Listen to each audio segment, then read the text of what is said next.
মসজিদে রসুল্লাহ সাল্লাল্লাহু আলাইহি সাল্লাম পুরা দুনিয়াকে মসজিদ থেকে রসুল্লাহ সাল্লাল্লাহু আলাইহি সাল্লাম নিয়ন্ত্রণ করতেন। সমস্ত দুনিয়ার ইসলামের কথা মসজিদ থেকে রসুল্লাহ সাল্লাল্লাহু আলাইহি সাল্লাম এলান করতেন।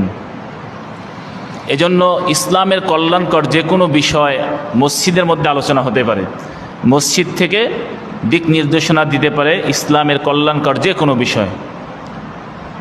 তো আমরা সবাই অবগত আছি যে বর্তমান মুসলমানদের, বিশ্ব মুসলমানদের যে অবস্থা, খুব করুণ অবস্থা। বিশেষ করে ইহুদি, খ্রিস্টান, আমেরিকা, ইসরায়েল এবং ইরানের সাথে যে যুদ্ধ চলছে, এ বিষয়ে কিছু অবশ্যই মুসলমান হিসাবে দিক নির্দেশনা এবং মুসলমান হিসাবে আমাদের জ্ঞাত থাকা দরকার। আসলে আমরাও কিছুদিন আগে এভাবে জানতাম না কারা মুসলমান, কারা ইহুদি, কাদের উপরে কাদের ধ্বংস হচ্ছে, পৃথিবীর খবর আমাদের এতটা জানা ছিল না ইতিপূর্বে। তো আলহামদুলিল্লাহ এখন আল্লাহ রাব্বুল আলামিন আমাদেরকে সবার কাছেই এরকম খবর পৌঁছে দিচ্ছে, মাধ্যম তৈরি করে দিয়েছে যে একজন মানুষ তার নিজ এলাকায় থেকে সারা পৃথিবীর মুসলমানের খবর রাখতে পারে। সমস্ত মুসলমানকে আল্লাহর নবী মুহাম্মদ রাসূলুল্লাহ সাল্লাল্লাহু আলাইহি সাল্লাম বলেছেন, তোমরা সমস্ত মুসলমান একটা অঙ্গের মতো। মানুষের অঙ্গের যদি কোনো এক জায়গায় ব্যথা অনুভব করে, তারা পুরা শরীরের ব্যথা অনুভব করে। রসুল বলেন, তোমার চোখে যদি অসুস্থ হয়ে যায়, পুরা শরীর তুমি সেটা অনুভব করতে পারো। ঠিক পুরা বিশ্ব মুসলমান, পৃথিবীতে যেখানেই মুসলমান আছে, সমস্ত মুসলমান আমার মুসলমান ভাই। কোনো মুসলমান যদি কোথাও ক্ষত হয়, আঘাতপ্রাপ্ত হয়, তাহলে পুরা বিশ্বের মুসলমানকে আঘাতপ্রাপ্ত করা হলো, এভাবে মনে করতে হবে। এটা হলো রাসূলুল্লাহ সাল্লাল্লাহু আলাইহি ওয়াসাল্লামের কথা। এজন্য বিশ্ব মুসলমানদের কথা জানা এবং খবর রাখা, তাদের জন্য দোয়া করা, এটা আমাদের দায়িত্ব, ইমানি দায়িত্ব। সম্মানিত হাজিরিন, বর্তমান ইরানের মুসলমানদের সাথে ইসরায়েল এবং আমেরিকার যুদ্ধ চলছে। এ বিষয়ে আমি অল্প কিছু কথা বলবো এজন্যই, কারণ আমরা মিডিয়াতে দেখতে পাচ্ছি যে অনেকেই দেখা যাচ্ছে ইরানের বিরোধিতা করতেছে বা মুসলমানদের মধ্যে ফাটল সৃষ্টি হচ্ছে এমন কোনো বক্তব্য রাখছে। আমাদের সকলের একটি কথা খেয়াল রাখতে হবে, যেন কোনো কথার কারণে, এমন কিছু বলার কারণে যে মুসলমানের মধ্যে ফাটল নষ্ট হয়, এরকম কিছু বলা যাবে না। যথাসম্ভব চেষ্টা করা, হ্যাঁ, যদি সেটা ফরজ বিধান, হারাম বিধানের মতো হয় তাহলে সেটা বলতে হবে। নতুবা যার বিকল্প আছে এরকম কথা যদি থাকে, তাহলে এমন কোনো কথা না বলি যার কারণে মুসলমানদের মধ্যে ফাটল সৃষ্টি হয়। একটা উদাহরণ দিলে পরিষ্কার বুঝে আসবে। রাসূলুল্লাহ সাল্লাল্লাহু আলাইহি সাল্লাম আয়েশা সিদ্দিকা রাদিয়াল্লাহু তাআলা আনহার নিকট বলতেছিল, এই কুরাইশদের যখন বাইতুল্লাহ শরীফ যেভাবে বানানো ছিল কুরাইশদের সময়, ইব্রাহিম আলাইহিস সালামের সময় যেভাবে বানানো হয়েছিল, আমি এই বাইতুল্লাহকে সেই আদলেই বানাতে চেয়েছিলাম। পরবর্তী যারা কুরাইশ বংশের কাফেররা যখন এই বাইতুল্লাহ বানায়, তখন তারা অন্য স্টাইলে বানায়, যার কারণে রাসূলুল্লাহ সাল্লাল্লাহু আলাইহি সাল্লাম বলেন, ইব্রাহিম আলাইহিস সালামের আদলে আমি এই কাবা শরীফকে পুনরায় নির্মাণ করতে চাইছিলাম।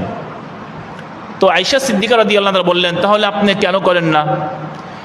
হুজুর সাল্লাল্লাহু আলাইহি ওয়াসাল্লাম বললেন, আয়েশা, যদি আমার এই ভয় না হতো যে আমি যদি আবার ইব্রাহিম আলাইহিস সালামের আদলে এই কাবা শরীফ বানাই, তাহলে যারা নবমুসলিম কুরাইশ বংশ থেকে নতুন মুসলমান হয়েছে, এরা মুরতাদ হয়ে যাবে, নাউজুবিল্লাহ, দিন হারাই যাবে।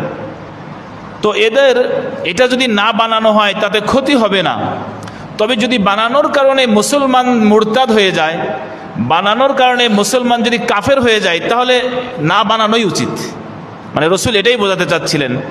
এখন আমি একজন মুসলমান হয়ে আরেকজন মুসলমানকে কাফের বলে দিলাম, আমি একজন মুসলমান হয়ে আরেকজন মুসলমানকে মুসলমান থেকে বের করে দিলাম, এগুলো তো দ্বন্দ্ব সৃষ্টি হওয়া। তো যাই হোক, রাসূলুল্লাহ সাল্লাল্লাহু আলাইহি সাল্লাম বলেছেন, মুসলমানদের ঐক্য ধরে রাখতে হবে, যত সম্ভব চেষ্টা করতে হবে, কিন্তু শিরিক কুফরির বেলায় একমত করা যাবে না। সম্মানিত হাজিরিন, ইরানের মুসলমানদেরকে যারা শিয়া বলতেছে ঢালাওভাবে, আমরাও কিন্তু শিয়াদের বিরোধিতা করি।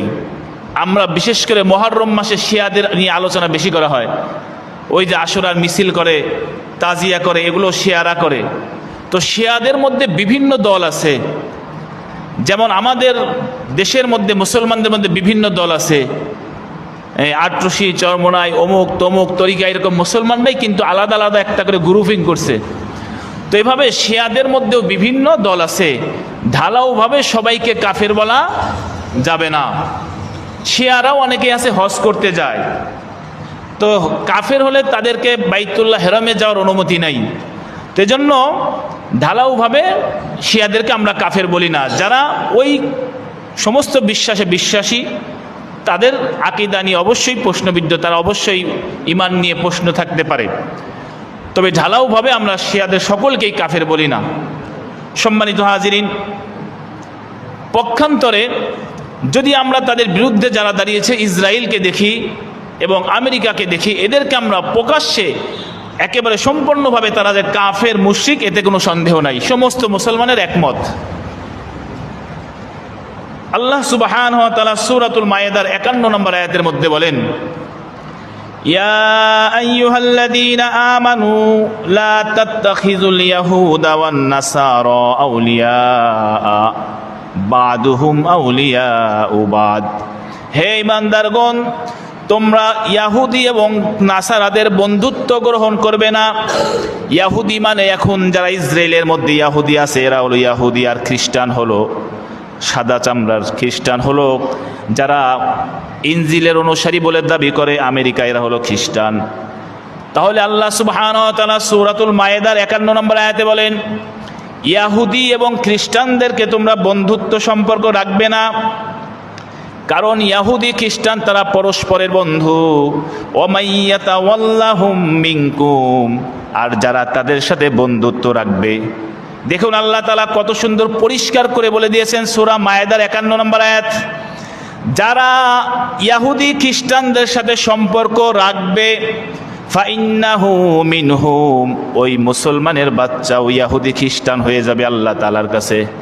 আল্লাহ বলেন, যারা ইয়াহুদি খ্রিস্টানের সাথে সম্পর্ক রাখবে, আমি আল্লাহ ওই লোকগুলোকেও ইয়াহুদি খ্রিস্টান হিসাবে ধরে নেব।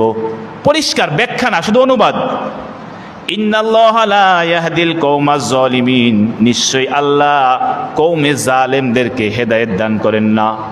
তাহলে দেখুন, ইরানের মুসলমান যদি আপনি শিয়া বলেন, আল্লাহ তাআলা কোরআনের মধ্যে শিয়াদের কাফের বলেন নাই, খারেজিদের কাফের বলেন নাই, কোরআনের মধ্যে কোনো দলের নাম বলে কাফের বলে নাই, কিন্তু আল্লাহ তাআলা কোরআনের মধ্যে বললেন ইয়াহুদি খ্রিস্টান কাফের, এদের সাথে সম্পর্ক রাখলে তারাও কাফের।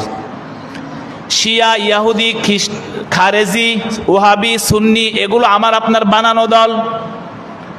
নবীর অনেক পরে সেগুলো দলের তৈরি। আপনি একটা আয়াতও দেখাতে পারবেন না তাদের সরাসরিভাবে নাজিল হয়েছে, কারণ এগুলো তৈরি হয়েছে পরবর্তীতে। শিয়া সুন্নি হলো হযরত আলী রাদিয়াল্লাহু তাআলার যুগ থেকে, খারেজি ওহাবি এই সময় থেকে। তাহলে তাদের ব্যাপারে আল্লাহ তাআলা সরাসরি আয়াত নাজিল করলেন না। তার বিপরীতে ইয়াহুদি খ্রিস্টানদের ব্যাপারে আল্লাহ তাআলা সরাসরি আয়াত নাজিল করে দিলেন, ইয়াহুদি খ্রিস্টানদের সাথে সম্পর্ক রাখলে তুমি কাফেরের মধ্যে শামিল হবে। এখন বলুন তো, যেই মুসলমানরা ইয়াহুদি খ্রিস্টানদের ঘাঁটি নিজের দেশে রাখছে, এরা কি সম্পর্ক রাখছে নাকি সম্পর্ক ছাড়ছে? ইয়াহুদি খ্রিস্টানদের ঘাঁটি যেই দেশে আছে, ওই দেশটার সরকার প্রধানরা ইয়াহুদিদের সাথে সম্পর্ক আছে নাকি ছাড়ছে? সম্পর্ক আছে।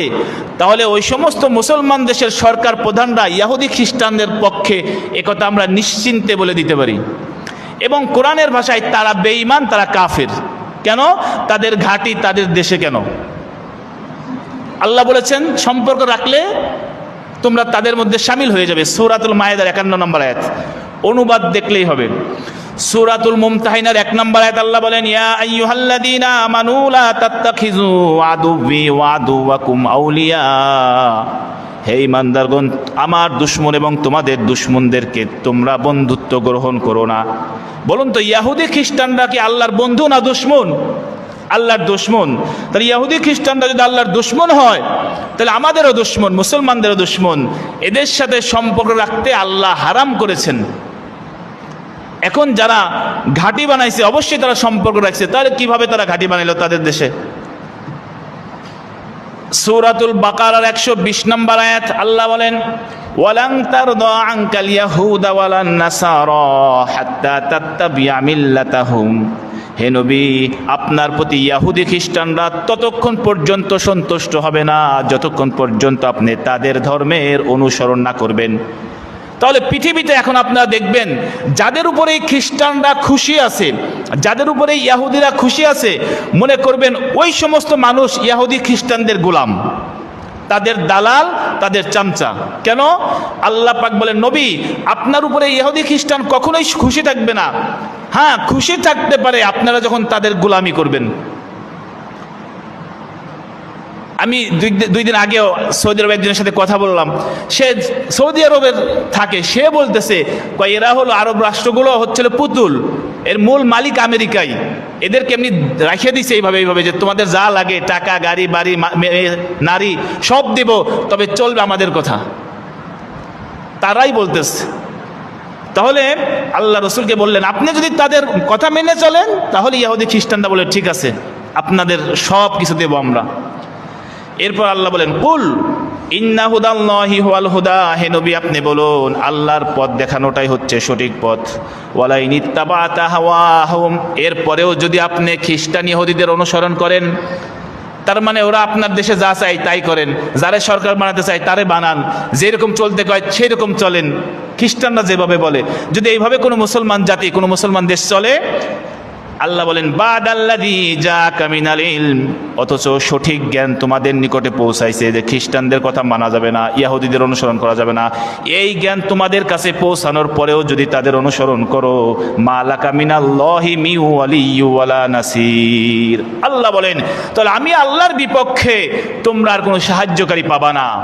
সম্মানিত হাজিরিন, আমি যে কথা বোঝাতে চাচ্ছিলাম, ইহুদি খ্রিস্টানদের পক্ষ অবলম্বন করে এটা আল্লাহ তাআলার বিরুদ্ধে যুদ্ধ ঘোষণা, আল্লাহ তাআলার বিরুদ্ধে চলে যাওয়া। আর আল্লাহ বলেন আমার বিরুদ্ধে গিয়ে তোমরা কখনো কোনো নাসির, কোনো সাহায্যকারী, ওলিয়ুন, কোনো অভিভাবক পাবে না। সম্মানিত হাজিরিন, তাহলে আমরা মুসলমান হিসাবে আমরা ইহুদি খ্রিস্টানদের জন্য সবসময় বিরোধী। একেবারে শেষ নিঃশ্বাস পর্যন্ত ইহুদি খ্রিস্টানদের মতবাদের বিরুদ্ধে চলি আমরা, তাদের পক্ষ অবলম্বন কখনোই এক মুহূর্তের জন্য আমরা করব না।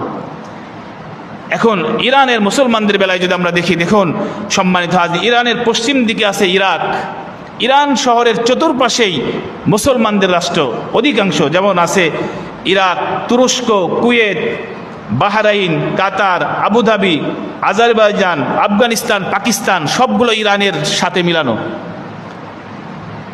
এই সমস্ত রাষ্ট্র, যে সমস্ত মুসলমান রাষ্ট্রে ইহুদিদের ঘাঁটি করা আছে, ওই সমস্ত মুসলমানদের আমরা তীব্র নিন্দা জানাই রাষ্ট্রনায়কদেরকে।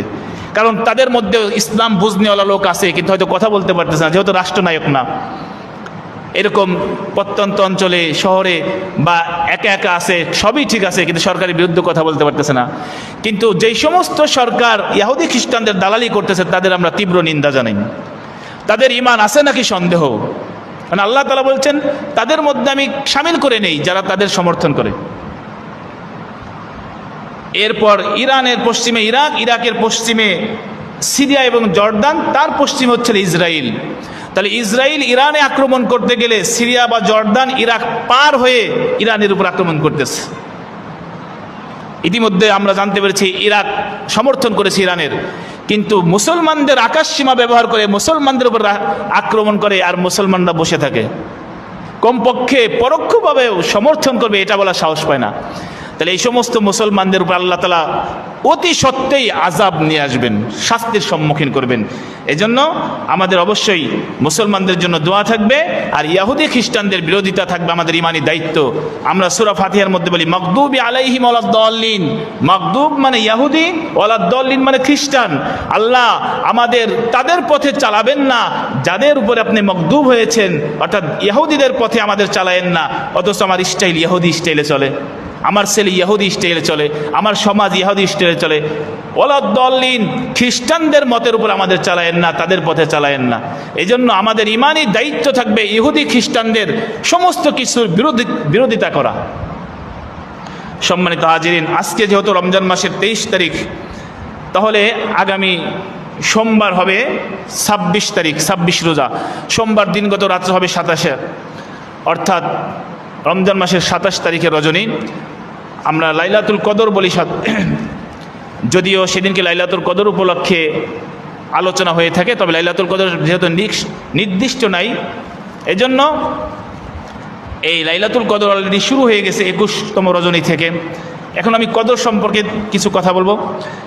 রাসূলুল্লাহ সাল্লাল্লাহু আলাইহি সাল্লাম কদর সম্পর্কে আমাদেরকে জানিয়েছেন যে ইবনে মাজার মধ্যে আছে, ক্বালা রাসূলুল্লাহ সাল্লাল্লাহু আলাইহি সাল্লাম ইন্না হাযা আশ-শাহরা ক্বাদ হাদারাকুম ওয়া ফীহি লাইলাতুল কদরি খায়রুম মিন আলফি শাহর।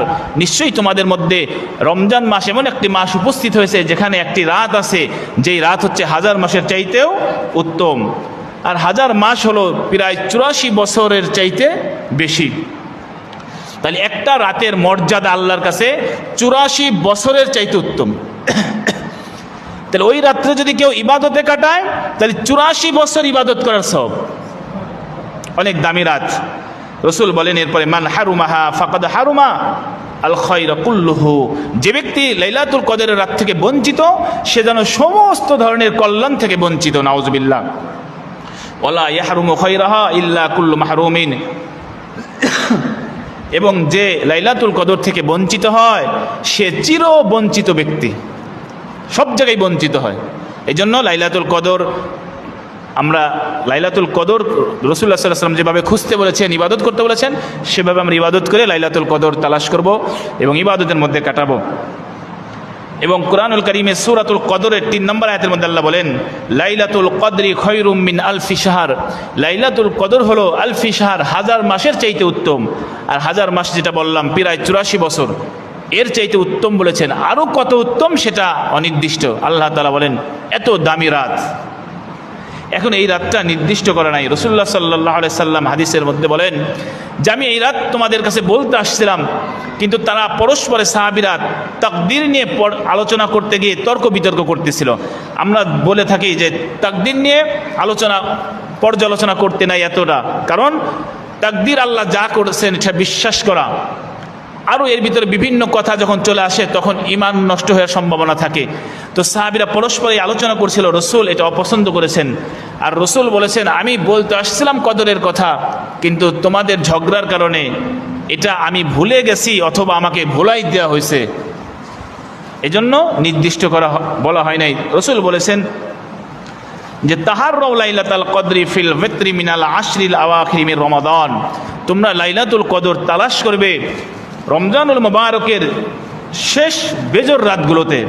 রমজানুল মুবারকের শেষ বেজর রাতগুলোতে 21, 23, 25, 27, 29 এভাবে।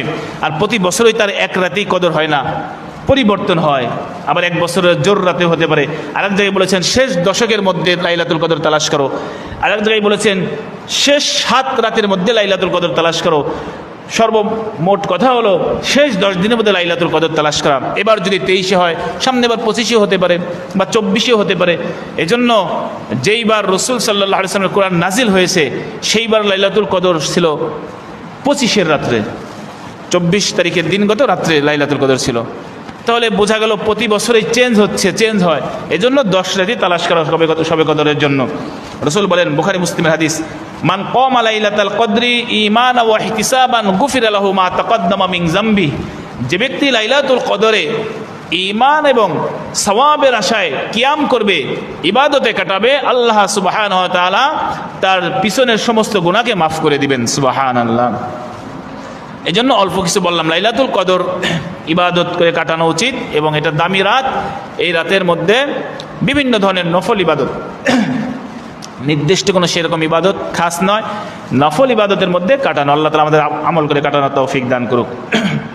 সম্মানিত হাজিরিন, আজ যদি 23শে রমজান, তাহলে আগামী জুমা যদি এই রমজান মাসের মধ্যে থাকে তাহলে হবে 30 তারিখ। আর যদি রমজান হয় 29-এ, তাহলে বৃহস্পতিবারে শেষ হয়ে যাবে, শুক্রবার হবে ঈদুল ফিতর, শাওয়াল মাসের 1 তারিখ। রাসূলুল্লাহ সাল্লাল্লাহু আলাইহি সাল্লাম বলেন, তোমরা চাঁদ দেখে রোজা রাখবে আর চাঁদ দেখে রোজা ভাঙবে। তাহলে আমরা চাঁদ দেখে রোজা রেখেছি, এখন চাঁদ দেখে রোজা ভাঙতে হবে। অর্থাৎ শাওয়াল মাসের চাঁদ যতক্ষণ না উঠবে ততক্ষণ রোজা ভাঙা যাবে না। মনে করেন বৃহস্পতিবারে চাঁদ দেখা যায় নাই, কেউ দেখতে পায় নাই, তাহলে শুক্রবারে রোজা রাখতে হবে। আর শনিবারে তাহলে নিশ্চিত ঈদ হবে। কেন? আরবি মাস 29 এবং 30 তারিখ, 28-এও হয় না, 31-এও হয় না। তাহলে যদি শুক্রবার আমরা পেয়ে যাই তাহলে 5টা জমা হবে, তো আলহামদুলিল্লাহ ভালো, পেয়ে গেলে তো গেলাম। কিন্তু যেহেতু না পাওয়ারও সম্ভাবনা আছে, তাহলে না পাওয়ার সম্ভাবনার উপর আলোচনা হবে। যদি না পাই তাহলে তো আর আনা যাবে না, কিন্তু পেয়ে গেলে তো আবার আলোচনা করা যাবে। তাহলে যদি না পাই তাহলে শুক্রবারে হবে ঈদ। আমরা ফিতরের আলোচনা গত সপ্তাহে করেছিলাম, যদিও ফিতরাটা ওয়াজিব হয় ঈদ উল ফিতরের দিন সকালে, এজন্য ফিতরের আলোচনাটা আজকেও কিছু করতে হবে। আমরা জানি যে রাসূলুল্লাহ সাল্লাল্লাহু আলাইহি সাল্লাম বলেছেন আবু দাউদ শরীফের মধ্যে, ফারাদা রাসূলুল্লাহ সাল্লাল্লাহু আলাইহি সাল্লাম যাকাত আল ফিত্রি। সাহাবা ইকরাম বলেন, আব্দুল্লাহ ইবনে আব্বাস উনি বলেন যে রাসূলুল্লাহ সাল্লাল্লাহু আলাইহি সাল্লাম রোজার যাকাতকে ফরজ করে দিয়েছেন। তুহরাতাল লিল সাইম মিনাত লাগবি ওয়ার রাফাস। রোজার যাকাত হলো ফিতরা, আমরা যেটাকে ফিতরা বলি। এই ফিতরাটা হলো রোজাদারদের অনর্থক কথা, বেহুদা কথাবার্তা থেকে তার রোজাকে পবিত্র করার জন্য ফিতরা দেওয়া হয়। অতুমাতাল লিল মাসাকিন, ফিতরাটা হলো মিসকিনদের খাদ্য। মান আদ্দাহা ক্বাবলা সালাত ফাহিয়া যাকাতাল মাকবুলাহ, যে ব্যক্তি ঈদ উল ফিতরের সালাতের আগে এই ফিতরা আদায় করে ফেলবে, নবী বলেন সে একটা কবুলিয়াত সদকার সওয়াব পাবেন। ওমান আদ্দাহা বাদা সালাত, আর যে ব্যক্তি ঈদ উল ফিতরের সালাতের পরে আদায় করবে, ফাহিয়া সাদাকাতুম মিনাস সাদাকাত, তাহলে সেটা একটা সাধারণ সদকা হিসাবে যোগ্য হবে। তাহলে আমরা অনেকেই দিয়ে দিচ্ছে, আবার অনেকেই দিচ্ছে। তবে ওয়াজিব হবে হলো ঈদ উল ফিতরের দিন সূর্য উদয় হওয়ার পরে, তবে আগে দিলেও আদায় হয়ে যাবে। তাহলে ফিতরাটা আমরা সবাই ঈদের আগেই দিয়ে দেওয়ার চেষ্টা করব, মাঠে যাওয়ার আগেই। মুত্তাফাকুন আলাই, বুখারী মুসলিমের মধ্যে আছে হাদিস, কুন্না নুখরিজু যাকাতাল ফিত্রি ফি জামানিন নবী সাল্লাল্লাহু আলাইহি ওয়াসাল্লাম। এক সাহাবী বলেন যে আমরা যাকাতুল ফিতর, সদকায়ে ফিতরা আদায় করতাম রাসূলের যুগে সাআম মিন তাআম, খাবার থেকে 100 খাবার। তাই খাবার এখানে আনলিমিট শব্দ, ব্যাপক শব্দ, যে কোনো খাবার।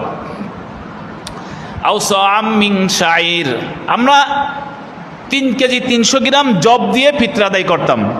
আও সাআম মিন তামার, আমরা 3 কেজি 300 গ্রাম খেজুর দিয়ে ফিতরা আদায় করতাম। আও সাআম মিন আকতিন, আমরা 3 কেজি 300 গ্রাম পনির দিয়ে ফিতরা আদায় করতাম। আও সাআম মিন জাবিব, আমরা 3 কেজি 300 গ্রাম কিশমিশ দিয়ে ফিতরা আদায় করতাম। সাহাবীরা বলতেছেন, তাহলে ফিতরাটা খাবার দিয়ে দিতেন ওই সময়। এরপর একটা হাদিস মুসনাদ আহমদের মধ্যে আছে, কুন্না নুআদ্দি যাকাতাল ফিত্রি আলা আহাদি রাসূলিল্লাহি সাল্লাল্লাহু আলাইহি ওয়াসাল্লাম মুদ্দাইনি মিন কমহিন। হযরত আসমা বিনত আবু বকর রাদিয়াল্লাহু তাআলা আনহা উনি বলেন যে আমরা রাসূলের যুগে ফিতরা আদায় করতাম 2 মুদ গম দিয়ে, অর্থাৎ অর্ধ সা গম দিয়ে, অর্থাৎ 1 কেজি 650 গ্রাম। 1 কেজি 650 গ্রাম গম দিয়ে আমরা ফিতরা আদায় করতাম। এটা হলো ফিতরার মাসালা, এর বাইরে আর তেমন কিছু নাই। তাহলে আমরা ফিতরা আদায় করব কি দিয়ে? আমরা ফিতরা আদায় করব টাকা দিয়েও দিতে পারি, আবার ওই খাবার দিয়েও দিতে পারি। তবে ফিতরা আদায় করার সময় আমরা লক্ষ্য রাখবো, আমি যাকে ফিতরা দিচ্ছি, যেহেতু আগের হাদিসে বলছে কি তুমাতাল লিল মাসাকিন, মিসকিনদের খাবার, এটা মিসকিনদের কল্যাণকর। মিসকিনদের যেই জিনিসে কল্যাণ হবে, অসহায়দের উপকার বেশি হবে, সেই জিনিস দিয়ে আমরা ফিতরা আদায় করব। সেটা হতে পারে এই 5 প্রকার খাবারের মধ্য থেকেও, সেটা হতে পারে টাকা দিয়েও। এজন্য আমরা যেভাবে হোক ফিতরা আদায় করে দেবো ইনশাআল্লাহ। এখন ফিতরা তো আদায় করলাম নামাজে যাওয়ার আগে, মানে নামাজে যাওয়ার আগে হলো লাস্ট সময়, এর পরে আর হবে না। যদি আমাদের ঈদ হয়ে যায় তাহলে ঈদের সুন্নাতগুলো আমাদের জানা দরকার। সেটা হলো রাসূলুল্লাহ সাল্লাল্লাহু আলাইহি ওয়াসাল্লাম তিরমিজি শরীফের মধ্যে বলেন, আল ফিতরু ইয়াউমা ইফতারুন নাস ওয়াল আদহা ইয়াউমা ইউদহিন নাস। এমাত্র আমি বলেছি, রাসূল বলেছেন চাঁদ দেখে রোজা রাখবে, চাঁদ দেখে রোজা ভাঙবে। কিন্তু ঈদের চাঁদটা ভিন্ন। কেউ যদি একজন ঈদের চাঁদ দেখে আর ওই একজন দেখলেই সে ঈদ করতে পারবে এমন না। কিন্তু রোজার চাঁদ যদি একজন দেখে, অন্য কেউ না দেখে, যিনি দেখছে উনি ওই দিন থেকে রোজা শুরু করে দিবেন। তাহলে ঈদ করার জন্য শর্ত হলো রাষ্ট্রপ্রধানকে ঘোষণা করতে হবে। আমাদের রাষ্ট্রপ্রধান যারা আছে তারা ঘোষণা করবে আগামীকাল ঈদুল ফিতর, ওই দিনকে ঈদুল ফিতর হবে, আমি আপনি বললে হবে না। তিরমিজি শরীফ হাদিস, আল ফিতরু ইয়াউমা ইফতারুন নাস, যেদিন সমস্ত মানুষ ঈদুল ফিতর বলবে সেই দিন ঈদ হবে। ওয়াল আযহা ইয়াউমা ইয়াদহিন নাস, যেদিন সকলেই বলবে আজকে ঈদুল আযহা, সেদিন ঈদুল আযহা হবে। বাইহাকি শরীফের হাদিস, বাইহাকি শরীফের মধ্যে আছে, আয়েশা সিদ্দিকা রাদিয়াল্লাহু তাআলা বলেন, আন-নাহরু ইয়াউমা ইয়ানহারুল ইমাম ওয়াল ফিতরু ইয়াউমা ইফতারুল ইমাম। ইমামকে ঘোষণা করতে হবে, ইমাম মানে রাষ্ট্রপ্রধান, রাষ্ট্রপ্রধানকে ঘোষণা করতে হবে যে আগামীকাল ঈদুল ফিতর, তাহলে আমরা সবাই ঈদুল ফিতর উদযাপন করব। রাষ্ট্রপ্রধান ঘোষণা করবে আগামীকাল ঈদুল আজহা, তাহলে আমরা সবাই ঈদুল আজহা উদযাপন করব। রাসূল সাল্লাল্লাহু আলাইহি ওয়াসাল্লামের হাদিস থেকে আমরা এটা পাই। এখন আমরা যখন ঈদের চাঁদ দেখব, চাঁদ দেখে আমরা এই দোয়াটা পড়ব। তিরমিজি শরীফের হাদিস, আল্লাহু আকবার, আল্লাহুম্মা আহিল্লাহু আলাইনা বিল আমনি ওয়াল ঈমানি ওয়াস সালামাতি ওয়াল ইসলামি ওয়াত তাওফীকি লিমা ইউহিব্বু রাব্বুনা ওয়া ইয়ারদা রাব্বুনা রাব্বি ওয়া রাব্বুকাল্লাহ। ঈদের চাঁদ দেখে এই দোয়াটা পড়তে হয় যে, হে আল্লাহ, আপনি আমাদেরকে নতুন চাঁদ দেখেছেন ইমানের সাথে এবং নিরাপত্তার সাথে। হে আল্লাহ, আপনি আমাদের যেই কাজের উপরে সন্তুষ্ট হন সেই কাজ করার তৌফিক দান করেন। এবং হে চাঁদ, আমার রব এবং তোমার রব হচ্ছে আল্লাহ, এ কথাটা বলা। চাঁদ দেখার পর হলো আমাদের কাজ কি? আমরা তাকবীর বলবো, আল্লাহু আকবার, আল্লাহু আকবার, লা ইলাহা ইল্লাল্লাহু, আল্লাহু আকবার, আল্লাহু আকবার, ওয়ালিল্লাহিল হামদ। এই তাকবীরটা বলবো, এটা আমরা মৃদু আওয়াজে বলবো, আস্তে আস্তে বলবো। ঈদুল ফিতরে আস্তে আস্তে বলতে হয়, আর ঈদুল আজহায় জোরে জোরে বলতে হয়। ঈদুল ফিতরে আস্তে আস্তে বলবো নামাজ পর্যন্ত, ঈদের সালাত পর্যন্ত, আর ঈদুল আজহা বলতে হয় 13 তারিখের আসর নামাজ পর্যন্ত। তাহলে এটা আমরা আস্তে আস্তে বলবো।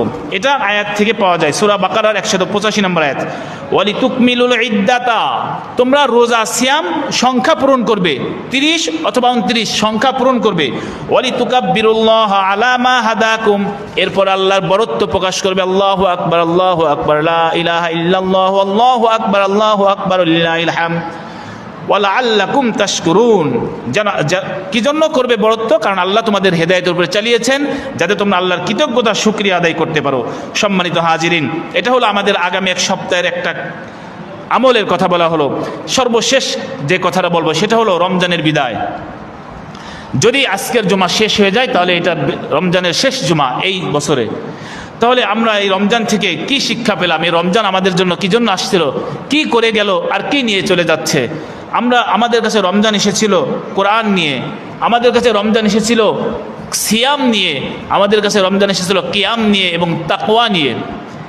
এই কয়েকটা জিনিস রমজান আমাদের কাছে নিয়ে এসেছিল।